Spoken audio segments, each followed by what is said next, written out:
Assalamualaikum warahmatullahi wabarakatuh.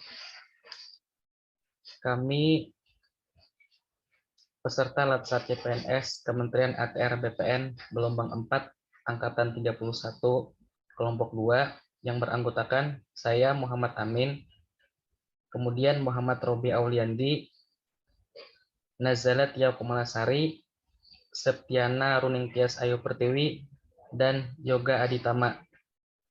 Pada kesempatan kali ini kami akan memaparkan mengenai best practice mengenai penerapan substansi mata pelatihan manajemen ASN dan Smart ASN. Sebelumnya saya akan jelaskan dulu mengenai apa itu manajemen ASN. Manajemen ASN sendiri berarti pengelolaan ASN untuk menghasilkan pegawai ASN yang profesional, memiliki nilai dasar, etika profesi, bebas dari intervensi politik, bersih dari praktik korupsi, kolusi, dan nepotisme. Sedangkan Smart ASN sendiri yaitu ASN yang memiliki kemampuan untuk mengikuti dan beradaptasi dengan perubahan transformasi digital yang berlangsung sangat cepat dengan kompetensi literasi digital yang mumpuni sehingga dapat mendukung pelaksanaan tugas dan fungsi pada jabatannya. Mengenai best practice sendiri, saya akan tampilkan secara video. Izin share teman-teman.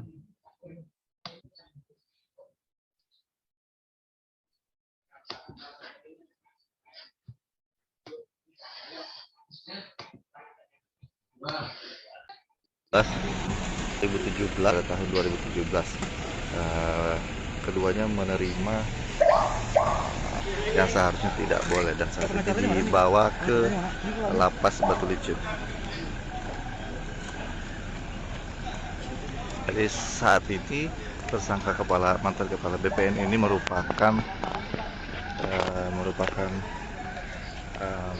kepala yang sudah pensiun dan satunya lagi acara. Terus dari yang sudah bersalah lahan PTSL dengan pembuatan akta tanah dengan sistem atas perintah dari atasan. Kan tidak mungkin seorang anak buah oleh pemerintahan tidak mencukupi untuk pembuatan itu. Sehingga para tersangka ini membuat kebijakan sendiri. Untuk menutupi operasional itu. Iya, kan tidak mungkin misalkan dana 2 juta yang dipergunakan dananya 5 juta. Kan mustahil untuk di dalam pembuatan surat itu. Tapi ada paksaan nggak terhadap apa namanya pungutan tadi? Tidak ada bunga. Sukarela gitu ya? Sukarela. Jadi dianggap menyalahi aturan. Jadi ini kuasa kasusnya tadi ya? Dua-duanya? Isar sama siapa? Yang Suwanto ya? Iswanto. Yang kepala itu siapa? Pak Isar. Pak Isar ya, mantan kepala yang. BPN. Ada langkah hukum nggak Pak nih dari ini? Kami belum kami akan mengajukan. Mungkin ada? Kita ajukan kemungkinan karena beliau kan sakit. Oh sakit. Keduanya sakit. Sakit jantung. Keduanya apa? Pak Isar. Jadi ada upaya untuk Ada upaya. Ya. Oke. Makasih Pak. Ya, Pengacara Kasubsi Pengukuran Kabupaten, laporan dari Kabupaten Tanah Bumbu. Ya, tadi sudah kita lihat bagaimana video best practice-nya. Kemudian saya minta tanggapan dan reaksi dari Mas Yogi. Mohon reaksinya terhadap video best practice tersebut.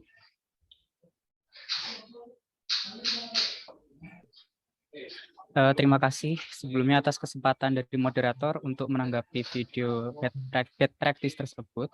Dari saya, dari video tersebut, oknum tersebut sudah melakukan tindakan yang menyimpang dari nilai-nilai ASN. Oknum dengan jelas menerima uang yang tidak seharusnya diterima untuk penerbitan sertifikat tanah dalam program PTSL 2017. Dalam hal ini, oknum sudah menyimpang dari kemampuan seorang ASN dalam melaksanakan tugas dengan jujur, cermat, disiplin, dan berintegrasi tinggi, dan menggunakan kewenangan jabatannya dengan berintegrasi tinggi. Oknum juga sudah tidak bisa menjaga nama baik instansi, yaitu Kementerian ATR BPN, atas apa yang telah oknum lakukan.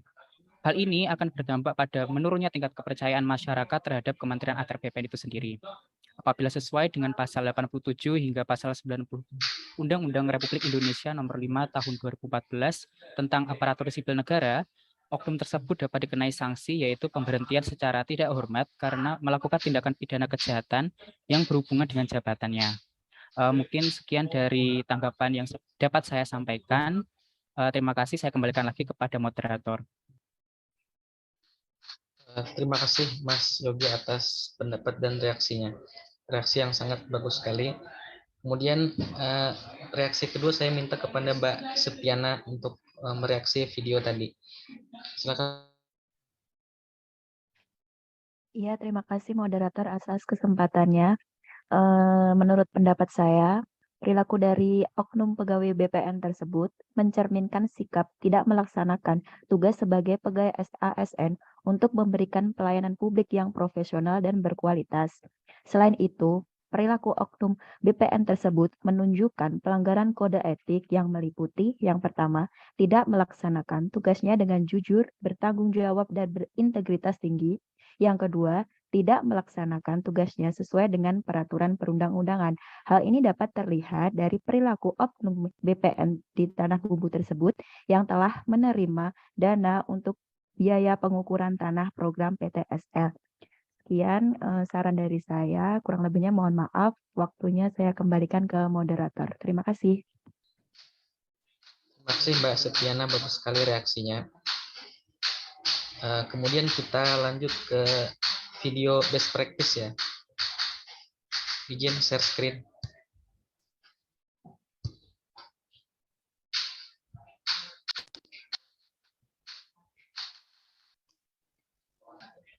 Transformasi digital dalam bentuk layanan inovasi memberikan informasi kesesuaian data fisik dan data yuridis sertifikat hak Kementerian ATR BPN berkolaborasi dengan mitra kerja seperti PPAT, jasa keuangan, dan instansi pemerintah untuk mewujudkan layanan ini menjadi lebih baik.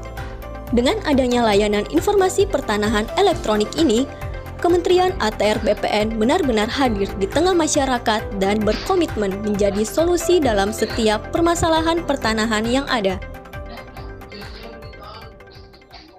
Saya Suyus Windayana, Direktur Jenderal Penetapan Hak dan Pendaftaran Tanah di Kementerian Agraria dan Tata Ruang, Badan Pertanahan Nasional. Kementerian ATR BPN telah meluncurkan 4 layanan elektronik untuk memudahkan masyarakat dalam mendapatkan layanan pertanahan. Keempat layanan elektronik tersebut adalah hak tanggungan secara elektronik, pengecekan sertifikat hak atas tanah, layanan zona nilai tanah, dan pembuatan surat keterangan pendaftaran tanah. Layanan elektronik tersebut mulai diuji coba pada bulan September tahun 2019 di 42 kantor pertanahan sebagai pilot project. Sejak Juli 2020, layanan ini sudah diimplementasikan secara nasional dan terbukti sangat membantu pelaku usaha dan masyarakat selama masa pandemi COVID-19. Tercatat sejumlah 1,6 juta sertifikat hak tanggungan elektronik telah diterbitkan sejak diluncurkannya layanan ini. Layanan informasi elektronik bahkan mengalami peningkatan di masa pandemi, yaitu mencapai 5 juta layanan. Ini merupakan perubahan nyata dari layanan manual ke layanan elektronik, sehingga lebih transparan, ekonomis, mudah, handal, dan memberikan kepastian hukum. Saya mendukung pengembangan layanan elektronik ini agar tidak berhenti pada 4 layanan tersebut. Layanan lainnya seperti peralihan hak atas tanah, peningkatan hak, dan lain sebagainya harus juga dapat ditransformasikan ke arah layanan digital, sehingga sektor pertanahan dapat menyumbang perbaikan pada iklim investasi di Indonesia. Saya Heri Gunardi, atas nama manajemen dan seluruh keluarga besar PT Bank Syariah Indonesia Tbk, mengucapkan terima kasih kepada Kementerian ATR BPN dalam proses pengajuan hak tanggungan elektronik, roya elektronik, maupun percepatan perubahan nama kreditur sertifikat hak tanggungan elektronik. Kami mendukung adanya digitalisasi proses pembuatan SKPT dengan harapan akan lebih memberikan kepastian bagi pelelang untuk melaksanakan lelang dengan objek berupa tanah dan bangunan. Mengucapkan terima kasih dan apresiasi yang setinggi-tingginya kepada Kementerian ATR BPN RI atas segala inovasi dalam menyelenggarakan pendaftaran secara elektronik terkait dengan pendaftaran pengecekan sertifikat. Bank Mandiri sebagai mitra kerja Kementerian ATR BPN sangat mengapresiasi dan menyambut positif layanan pertanahan khususnya yang berbasis elektronik. rangka meningkatkan pelayanan yang optimal kepada masyarakat, Kementerian ATR BPN. Oke teman-teman, tadi kita sudah melihat video best practice. Kemudian saya ingin mendengar reaksi dari Mas Robi. Mas Robi, silakan. Terima kasih pada Mas Amin atas kesempatannya. Saya di sini akan memberi tanggapan video best practice yang sudah ditayangkan tersebut. Menurut pendapat saya, layanan pertanahan melalui layanan informasi pertanahan elektronik yang digagaskan oleh Kementerian ATR BPN sangat bagus dan mewujudkan transformasi digital di era digitalisasi ini. Dan juga secara tidak langsung menerapkan nilai berakhlak yaitu core value adaptif yang membuat inovasi seperti ini, yaitu layanan informasi pertanahan elektronik yang memudahkan masyarakat dan mitra kerja lainnya untuk mendapatkan informasi pertanahan dan juga mendapatkan layanan prima. Maka dengan ini sangat erat kaitannya dengan Smart ASN, yaitu di mana Kementerian BPN sudah menerapkan adanya literasi digital yang di mana sudah poin-poinnya yaitu digital skill, digital ethnic, digital safety, dan digital culture. Di mana keempat poin tersebut dibalut oleh layanan informasi yang maksimal, terintegrasi, pengaduan informasi masyarakat jadi lebih mudah, dan kepastian hukum untuk masyarakat, dan juga mewujudkan pelayanan yang profesional, terpercaya, dan berkelas dunia. Terima kasih untuk Mas Amin, kesempatannya saya berikan lagi pada moderator. Terima kasih Mas Robi, bagus sekali ya reaksinya. Reaksi kedua dari Mbak Tia, silakan Mbak Tia. Terima kasih Mas Amin atas kesempatannya. Di sini saya akan menyampaikan pemaparan video best practice mengenai penerapan substansi mata pelatihan manajemen ASN dan Smart ASN. Diutamakan terkait tugas dan fungsi Kementerian ATR BPN itu sendiri. Dalam video tersebut ditampilkan mengenai transformasi digital dalam bentuk layanan informasi pertanahan elektronik. Sehingga pelayanan pertanahan saat ini diharapkan menjadi transparan, ekonomis, mudah, handal, dan mengedepankan kepastian akan hukum. Ada 4 layanan elektronik yang dikembangkan saat ini, seperti pada pembahasan video tersebut.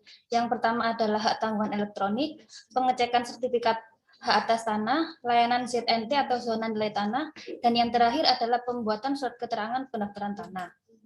Dalam implementasi mata pelatihan manajemen ASN dan Smart ASN yang sudah kita pelajari bersama, menekankan pada kompetensi literasi digital yang diperlukan agar seluruh masyarakat digital dapat menggunakan media digital secara bertanggung jawab.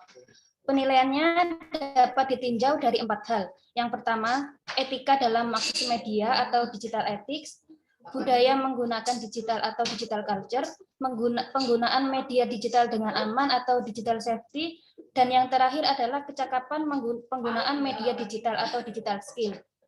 Selain itu, dalam video tersebut diterapkan core value ASN yaitu kolaboratif, karena Kementerian ATR BPN sendiri tidak bisa bekerja sendiri, namun memerlukan sinergitas dengan PPAT, jasa keuangan, ataupun instansi pemerintahan lainnya untuk mendukung layanan transformasi digital ini. Sekian yang dapat saya sampaikan, saya kembalikan ke moderator Mas Amin, terima kasih. Terima kasih Mbak Tia, bagus sekali pemaparan dan reaksinya. Nah, bisa kita simpulkan bahwa sebagai seorang ASN yang baik, maka kita harus profesional, memiliki nilai dasar, etika profesi, bebas dari intervensi politik, dan bersih dari praktik korupsi, kolusi, dan nepotisme. Kemudian juga sebagai seorang yang smart ASN, tentunya kita harus selalu beradaptasi dengan perubahan transportasi digital yang berlangsung dengan cepat, dan kita harus sesuai kompetensi kita, harus mumpuni sehingga dapat mendukung pelaksanaan tugas dan fungsi pada jabatan kita masing-masing. Sekian yang bisa saya sampaikan. Terima kasih teman-teman semua. Assalamualaikum warahmatullahi wabarakatuh. Assalamualaikum warahmatullahi wabarakatuh.